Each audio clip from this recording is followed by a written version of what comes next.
Principal verb প্রধান বা মুখ্য ক্রিয়া। প্রিন্সিপাল ভার্ব দুই প্রকার। ট্যানজেটিভ ভার্ব সকর্মক ক্রিয়া।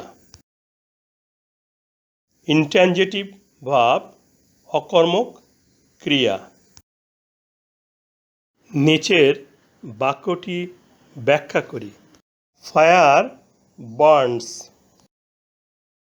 আগুন জ্বলে।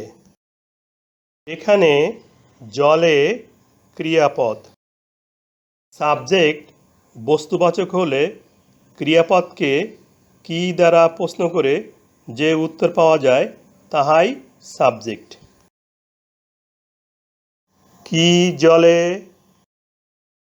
ফায়ার বা আগুন, সাবজেক্ট বা কর্তা।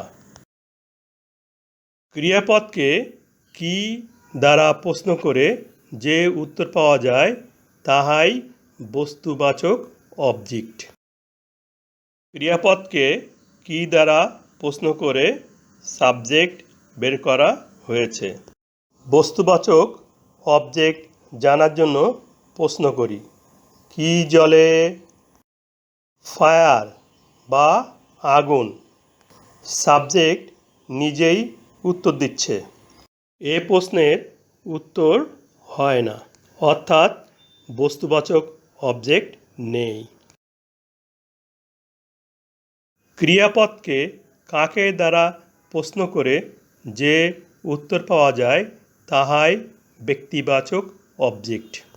ব্যক্তিবাচক অবজেক্ট জানার জন্য প্রশ্ন করি। কাকে জ্বলে? এ প্রশ্নেরও উত্তর হয় না, অর্থাৎ ব্যক্তিবাচক অবজেক্টও নেই।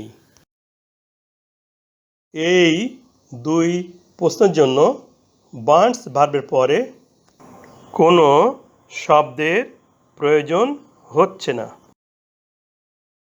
অর্থাৎ সাবজেক্ট ও ভার্ব মিলে বাক্যের অর্থ পূর্ণ করতে পারে, অবজেক্টের প্রয়োজন হয় না।